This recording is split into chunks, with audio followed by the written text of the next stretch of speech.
कर्पूरगौरं करुणावतारं संसारसारं भुजगेन्द्रहारं सदा वसन्तं हृदयारविन्दे भवं भवानी सहितं Namami.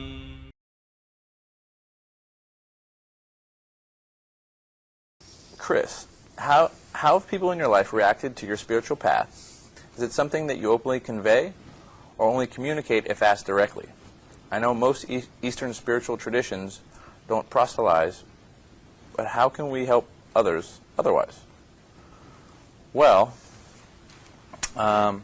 first and foremost, I'm very open about the practices that I do and the spiritual process. It's not something that as soon as I meet somebody, I'm like... You got Isha logo on the car. Yeah. I got a stamper, but don't... No, it's not something that I, jump right out and tell them right away, but, it's changed me so much in many ways, and in a lot of ways, I'm still the same person, but... Did anybody ask you, does Isha make the clutch plates or the brake pads? Or Yeah, people say, what is this Isha technologies? What is this, And then I'm like, well... You should say it's the throttle of my car. It's the heart. It's the engine. It's the engine it's what makes the car roar. How about that? So, in response to the question, my family has been great. Ever since these things started happening to me, my family has accepted it with open arms. At first, coming from an Italian Roman Catholic tradition, everybody goes to church every Sunday and all the holidays, and I always did my whole life, and I went to Catholic school and CCD, all those things. So for them to accept right away that I'm doing something that's different, it has nothing to do with my religion, because obviously I'm still Roman Catholic and whatnot, but at first, I think it was kind of hard for them because they didn't really know what it was. Where I grew up, I never even heard the word spiritual process till after I went to the inner engineering program. I didn't even know there was such a thing. I heard of people that were spiritual, but all I thought that was they were religious. I didn't know there was any such thing as the spiritual process. I didn't know what it was.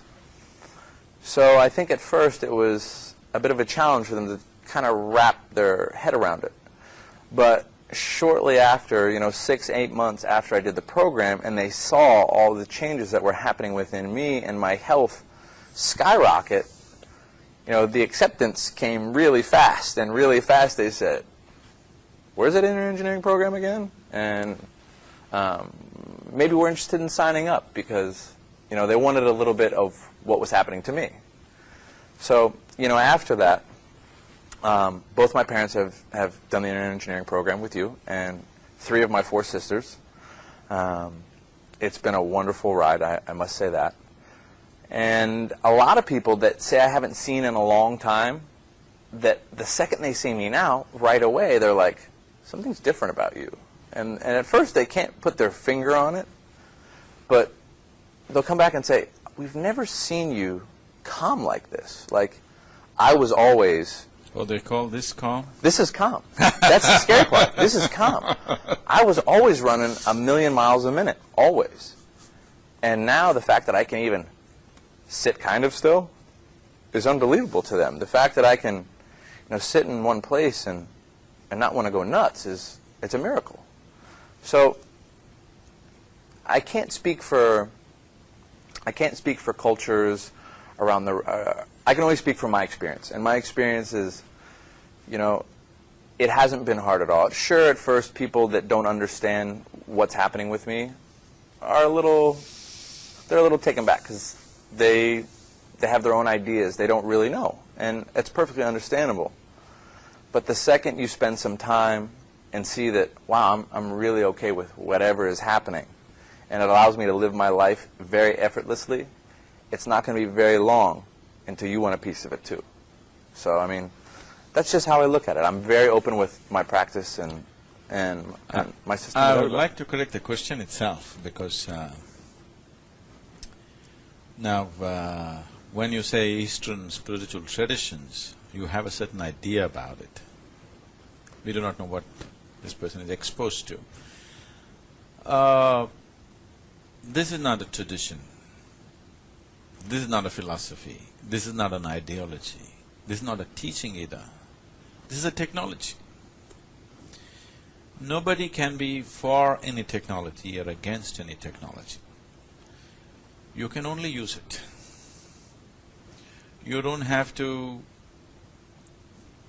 take vows by it, nor do you have to be against it. Nobody needs to be for or against it. You just have to learn to use it. Even with technology, people take this attitude with a certain level of immaturity. Now there are two religions in America, the apple and the blackberry. Just technologies. Yes. It's a question of what's suitable for your life, and you use that technology. But now you could make this into a religion of your own. People are, Yeah. very excited about these things. I love my apple too. So, you're apple, I'm blackberry. I know.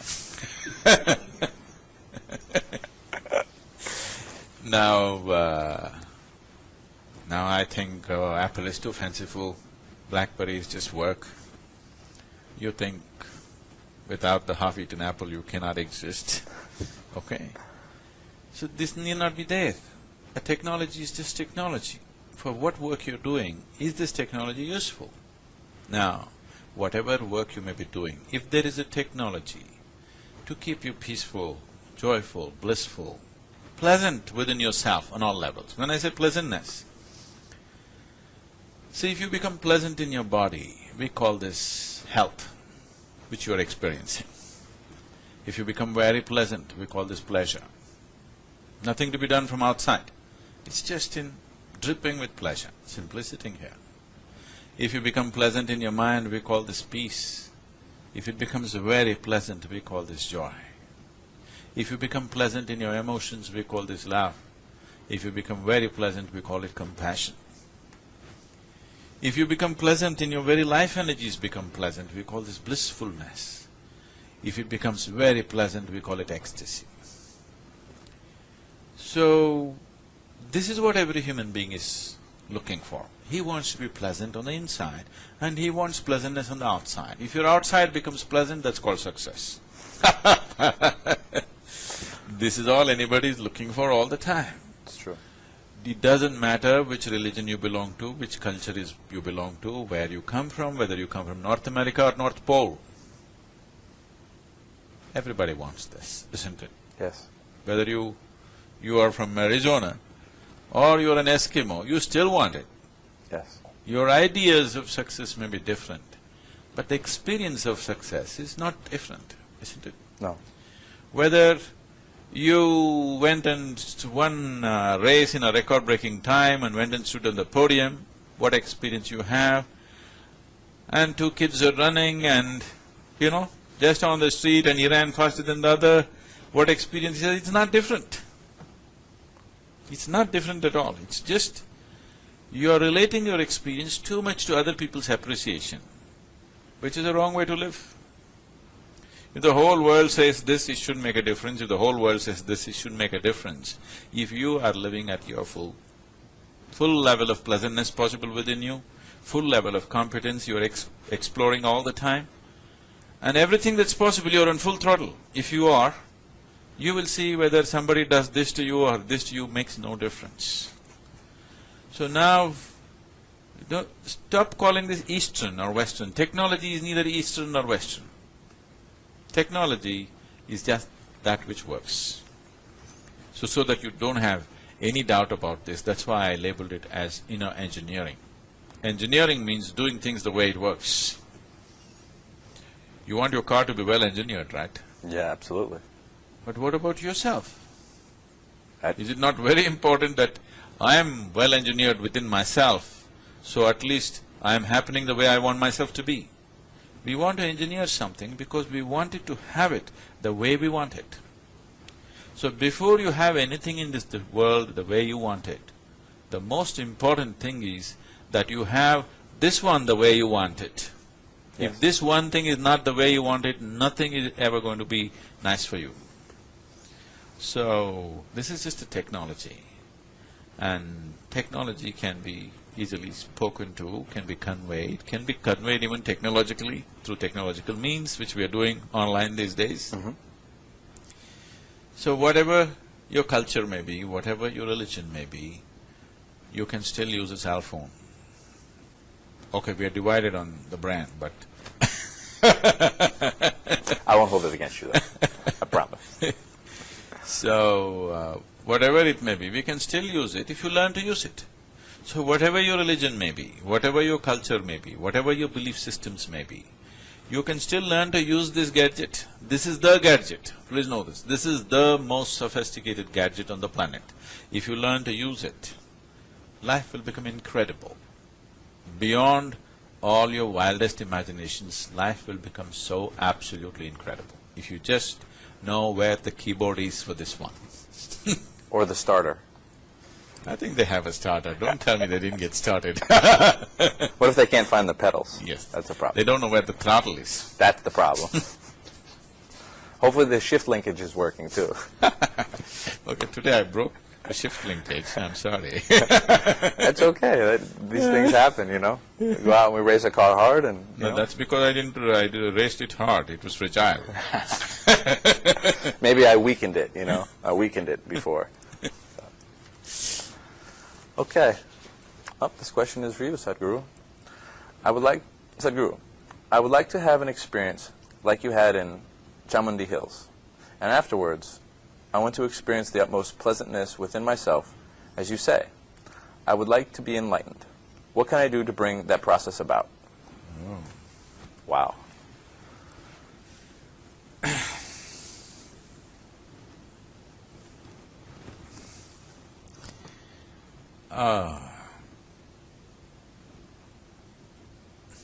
Who wouldn't want the fruit? Who wouldn't want the fruit? Who would not want the fruit? No, I'm Everybody. not talking about apples. Everybody would want the fruit of life, isn't it? Yes. However you perceive it, different people perceive this in different ways. Now, he's understanding the fruit of life as enlightenment. Yes. You may understand it as victory, somebody else may understand it as money, somebody else may understand it as love. It doesn't matter. What is… how you perceive the fruit. But is there somebody who does not want the fruit of life? Everybody wants the fruit of life. So if you want the fruit, the most important thing is that you never bother about the fruit. You just nurture the root. That's how the fruit happens. It's the root, not the fruit. Right. If you just pay attention to the root, what it needs, fruit will invariably come. Nobody can deceive you from that. But you don't nurture the root. You're too focused on the fruit. You know, these days we are saying we're goal-oriented societies. Yes. So we're only dreaming of things, they will not come. I know there are people going about saying, don't do anything, just wish and it'll manifest. Okay? This dream can be sold only to those who are not successful in their life. This dream can never be sold to the successful, because people who are successful in whatever they're doing, they clearly know that if they do not nurture the roots of their life, no fruit will come. Yes. It's a simple farmer, to a racer, to a scientist, to a yogi, everybody knows this. Yes. Only somebody who's done nothing with their life believe that without nurturing the root, you can have a fruit. Yes, you can steal from your neighbor's garden, but you can't do that every day, you know. Or you'll get caught someday. But you can't do it every day, and it's always going to be a desperate life. The joy of producing lot of fruit, you eating it and distributing it all over is different.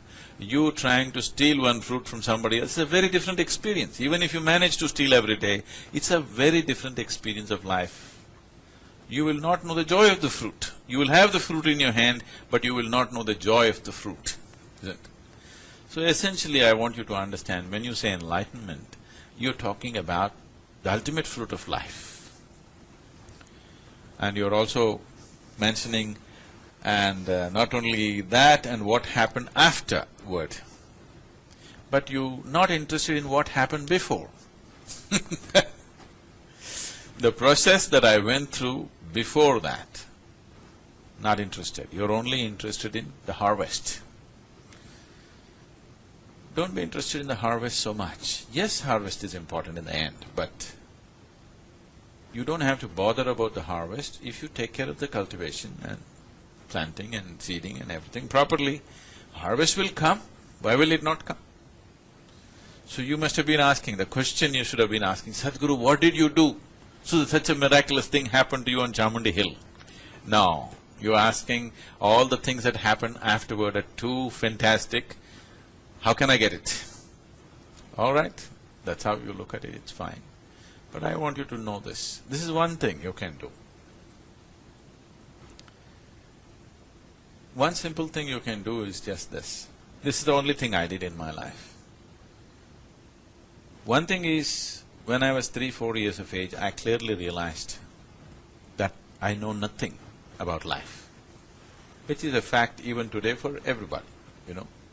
You actually know nothing. I only realized it a couple of years ago. No, not only in that sense, I'm going much further. When you say life, you know this body, you know many things to the extent as to how to use it. See, we know how to use an atom today, but do you actually know what's an atom? Nobody knows fully, absolutely what an atom is. Nobody really knows it. But we have learned how to use it. Similarly, many things, whether it's water or air or earth or anything, we have learned to use it. Our knowledge is only that far, but you do not know what it is. You can make fruits come out of something simply out of your whim and fancy, only when you know what it is. You may know how to use this right now, but you do not know what this is. You have taken too many inputs from too many people. Too many people have been teaching you things that they themselves do not know. So, one thing that I realized was, I do not know anything. Another thing is, because I could clearly see everybody around me also did not know anything, but they were going around with authority, as if they know it. So I did not take any input. So I keep joking with people. The only thing that I have done to get here is, I remained uneducated. And that's not a simple thing. Because from the day you're born, everybody is trying to educate you about things which have not worked in their life. Just do these two things. What's his name? Chris? Chris. Just do these two things, Chris, that you see that you actually know nothing about anything in this existence, including yourself. And don't take in other people's opinions, ideas, philosophies, nothing. Your culture, your religion, your people, your family, your genetics, all this influence, you learn to keep it aside and just pay attention to life process. If you keep your intelligence unentangled, if you keep the process of your intellect completely unentangled in culture or religion or ideology or dogma or any kind of belief or any kind of thing, if you keep your intelligence absolutely unentangled, in any way encumbered with anything, the very nature of human intelligence is that it will naturally take you towards enlightenment. Which human being, if he does not assume things, which human being can avoid simple questions about life, fundamental questions about life? Okay, where did I come from? Where will I go? What is the nature of my existence? Who can avoid this? For all these things you have ready-made answers that somebody else told you. You read a book, somebody said something, or you just cooked up your own belief system. Don't assume anything. Just simply make the question profound enough. If the question sinks deep enough, the answer is right there. And now, for example, for all the wrong reasons, I learned yoga at the age of 10 or 11 years of age. It happened like this. Even then I was looking for excitement, and when we go to my grandfather's place, in the backyard there's a well which is about 6 to 8 feet in diameter and goes about 150 feet down. We are always there in summer, so it's at least down by 60 to 70 feet drop. So one of the sport for us is, for the kids, we jump into this well. You have to go straight like a racing machine, okay? If you go like this, your brains will become a smear on the wall. And to come up, you go and hit the water at a certain speed, and coming up, there is no ladder, there is no any kind of footholds, nothing, you just have to hold the rock and come. By the time you come, the sheer pressure of it, all your fingernails will be bleeding, just the pressure of holding on to it, and all your knees are scraped and everything. So we want to do it.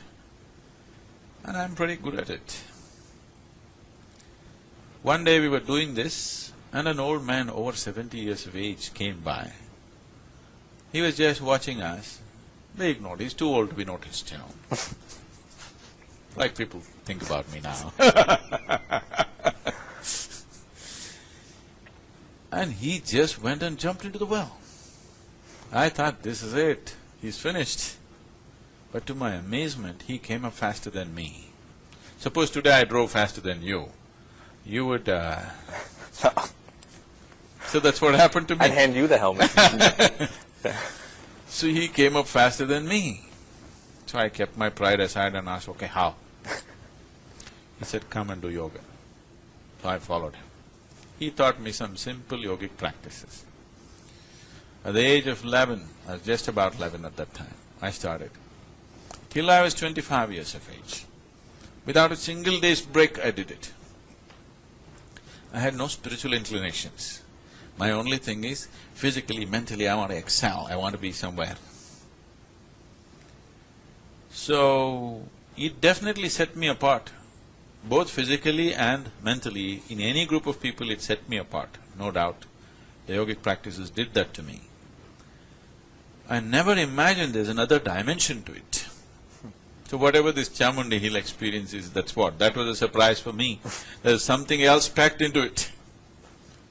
Now I'm talking to you about all these things, there's something else in it. I'm talking about the fruit too much these days because you guys won't get started unless there's a fruit. And that day I went in to yoga only because this old man could climb up the well faster than me. And it just freaked me. I had to do it. So, why I'm telling you this is, even if you get into something for wrong reasons, but if you do the right thing, it still works. That's how this universe works. It is not your intention. It is, are you doing the right thing or no? So you want to get the fruit of life, that's not going to get you the fruit. Are you doing the right things about it? These two right things you implement. And anyway, you're talking about all this, so probably you're initiated already. So you keep up the practice and just clearly observe every bit of life around you. A leaf, a flower, your little finger. Look at this pen, watch this little finger for 8 hours, let me see. And see, what do you know about this? You don't know a single cell in the body properly. Pay attention. Once you realize that I do not know, you will invariably pay attention. If human consciousness pays enough attention, there is nothing in the universe which cannot yield. Everything in the universe has to yield, and it will yield. Even the Creator will yield, if you pay enough attention. That is the power of human consciousness. It is just that it needs to be held in attention. It is sleepy and drowsy, then it looks like it can do nothing. You just hold it in attention, it can do things that you have never ever thought was possible. It can open the whole cosmos for you.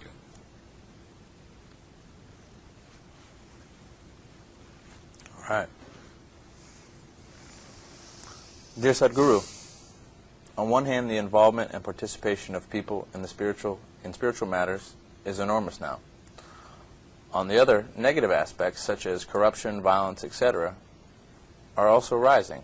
Why this conflict, and how can individuals contribute positively? Oh, that's from Chennai.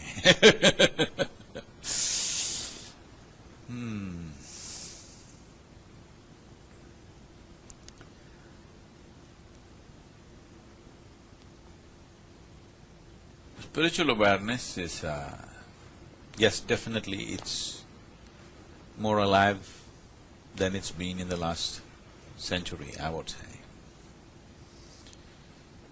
which is a good sign. But a lot of people are getting into spiritual process like you, that they break up and to fix themselves, they get into spiritual process. Okay, they somehow got into it, it's fine, but still people are waiting for something to go wrong in their life. I want you to understand it this way. Spiritual process essentially means to know this one, to know this piece of life absolutely.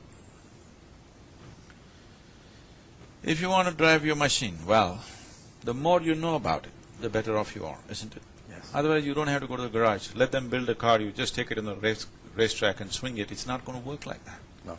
You just have to know what's gone into it. You just have to know as much as possible about the machine.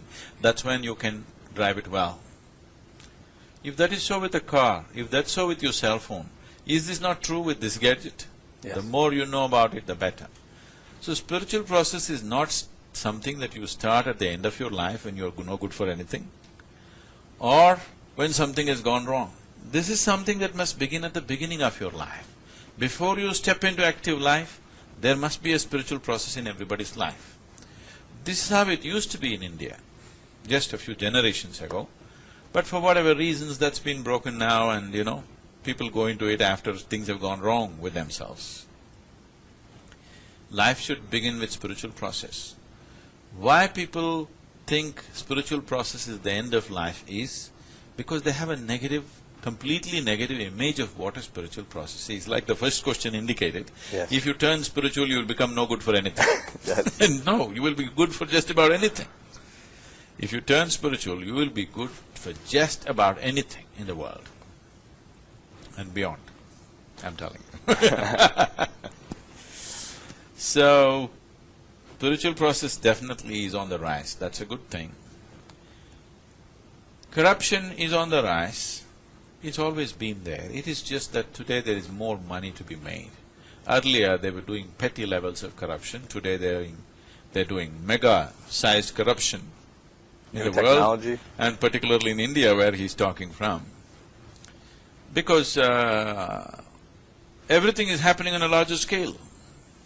It is not that people have not been stealing money from each other in the past. They were doing it then also.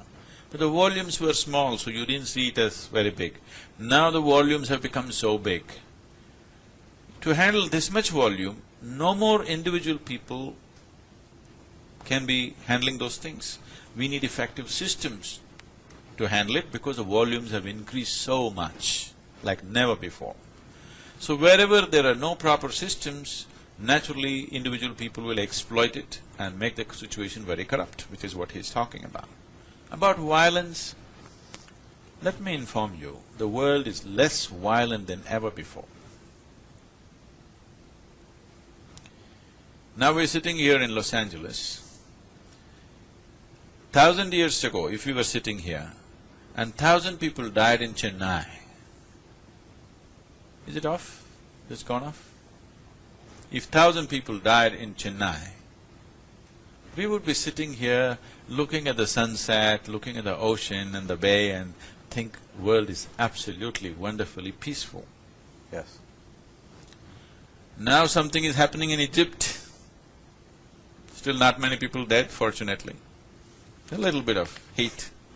But now the fires of Cairo are burning in your own house through your television, through your internet.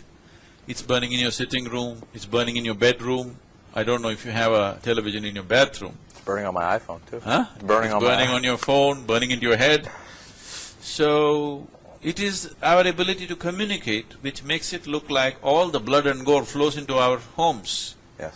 1,000 years ago, if 1,000 people died in Chennai, we would sit here thinking the world is going perfectly well because the sun is setting, we are looking at the ocean and everything is wonderful. So do not unnecessarily go this way because violence is there, definitely we have to strive to see how this doesn't happen. That is always there. But do not magnify it in your mind because whatever you pay most attention to, that is what will manifest in your life and in the world around you. Everything in the world has been going wonderfully today except a few incidents in Cairo and maybe in a few other places. Sun came up on time, the earth is spinning properly, flowers are blossoming, any number of people are doing wonderful things to each other. A few people do nasty things to each other. Yes, those things have to be handled, but do not pay magnified attention to this, because that will fill your consciousness and you will in turn create the same situations in the world. It's very important that we curtail the negative situations on the planet. At the same time, it is very, very important that we fan and nurture the positive situations on the planet. If you pay too much attention to the negative, our children will believe that this is all that's happening in the world. Yes. And they will believe that this is the way to live. So world is not all violent, all corrupt. There are many wonderful, peaceful, joyful, loving human beings on the planet, every day doing wonderful, incredible things to themselves and to each other. A few nasty things are happening, or a lot of nasty things are happening, let's say. Yes, we need to fix them. But you are not going to fix that when your mind and your consciousness is full of violence that you saw on the television today. Unfortunately, only negative things are considered news. Only negative things are considered newsworthy. All the wonderful things that human beings do, somewhere we have set up a mode in the society that it's not newsworthy.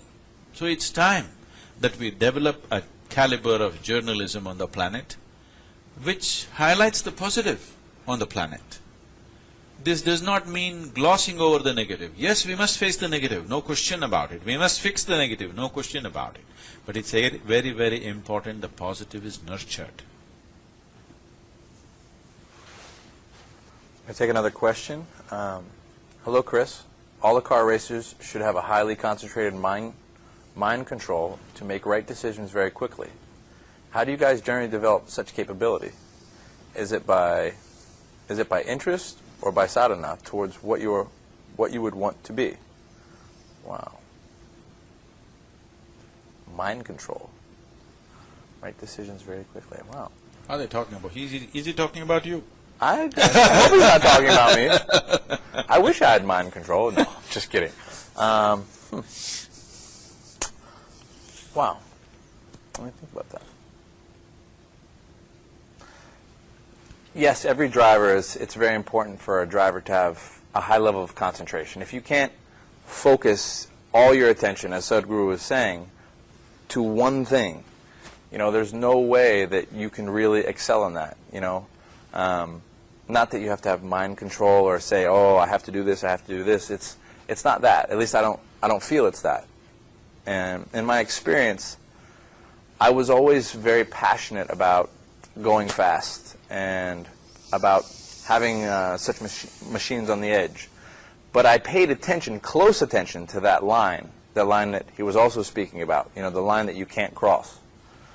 So, again, it's not that I sit there and say, oh, I have to focus on this, I have to focus on this. I know where the importance is. I've been successful to an extent in racing, and it's not because, again, I sit there and tell myself, oh, I must do this, I must do that. It's, I guess it's kind of hard to explain. I know where my focus is. When you're driving a car, especially at speeds, 180, 200 miles per hour, it's very important to keep your eye on the ball. Now, with that said, if you just worry about the ball the whole time, you're not going to worry. You're never even going to get in the ballpark, because, again, the ball is the goal. And if you're just worried about that, there's many things that lead up to that, like many things that have to do with driving. Like if I just sit there and think about, I got to win the race, I got to win the race, I got to win the race. The race will start and I'll smash right into the guy in front of me because I'm just thinking about the win. I'm not thinking about what I have to do at the time. Bottom line is, there's many steps to anything we're doing, whether it's racing a car or teaching a program or baking a cake or anything for that matter. And, again, as Sadhguru was saying, as long as you nurture the right steps to doing whatever it is you're going to do, it's only natural that the result will come. So again, it's not about having mind control or lightning fast reactions. Sure, all those things will help in certain aspects. But again, it's just being able to calm down, take a look around, and really see what it is you're trying to do, and take the right steps just to walk down that path. Not try to jump to the end, but to, one step at a time, and slowly move down that path. Eventually, if you keep going in the right direction, you're going to get there. So there are two things, like for example, when you're driving at those speeds, the physical situation in which you are makes your mind naturally focused. That's one way of doing it. But it's very important that if you can do that when the physical situations are not compelling you to do that you can just remain absolutely focused even when you're not driving at 200 miles per hour. Anyway, the planet is moving faster than that, So if you can just sit here, just remain absolutely focused, without any physical compulsions around you, you will see the physical compulsions will have no impact on you. So when he says mind control or concentration, yes, it is there. Everybody will get into a very focused state if you physically threaten them in a certain way. That's what the car is doing to you. It's physically threatening your life Yes. every moment. Yes. So naturally you remain there. Just your survival instincts keep your mind focused. But this one-pointedness of the mind is the essence of yogic process. When you're not physically compelled, you still keep yourself absolutely one-pointed, because if it does not concentrate… See, right now, if you take a magnifying glass, simple sunlight in which everybody is comfortable can burn through your hand if you just focus it. That's what is the power of the mind and consciousness. If you focus it in a certain way, then it just breaks through everything, it burns through just about anything. That's what I said, there is no door in the existence that human consciousness cannot open if it's willing to pay enough attention. So racing or many other sports and other situations like that is… without doing yoga, you're beginning to taste it a little bit because physical situations are compelling you there. So what you are enjoying is a certain yogic moment, being forced by a rattling machine. But I'm saying you can sit here and do it. I've definitely tasted a small piece of that. Yes, you have, which I think… what was the time? Okay. Well, 7 spiritual gurus talk of 2012 as a time of human consciousness. 7 spiritual gurus talk of 2012 as a time where human consciousness can really be elevated to the next level on Earth itself, entering into a spiritually conductive environment. Is there any special significance to this period? I don't attach any importance to numbers because numbers are invented in human mind. The planet Earth does not know it's 2012. It's a human idea. We started counting when we were capable of counting, okay? Planet has been there before that. But definitely 2012 can be a surge of human consciousness because one thing is, I have plans for 2011 and 12 which are big time, which will definitely raise human consciousness. And for the very first time in probably I don't know how many thousand years, or I think it is the very first time, we have managed to get all the gurus in India on one platform. This is going to have impact on human consciousness for sure.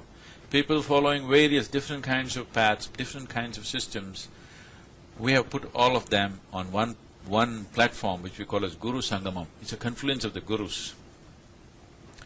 So, we have plans, not a prediction. People who are incapable of a plan are always looking for a prediction. Is 2012 going to be the rise of human consciousness? Don't look at it that way. Are we going to make it happen? Tell me, are we going to make it happen? We have to make That's it all. happen. Yourself, anonymous person. Please don't be anonymous, don't remain anonymous in the world. It's time you stand up and see that it happens. Human consciousness must rise, because today technologically, in terms of human empowerment, we reached a place where we have the necessary capability, resource and technology to address every human problem on the planet. Like fundamental nourishment, health, education, you name it. Every human issue on the planet, we have the ability to address it. The only thing that's missing is inclusive consciousness. If this one thing we bring about, life can be better than ever before for the human beings on this planet, because never before were human beings empowered the way we are empowered today.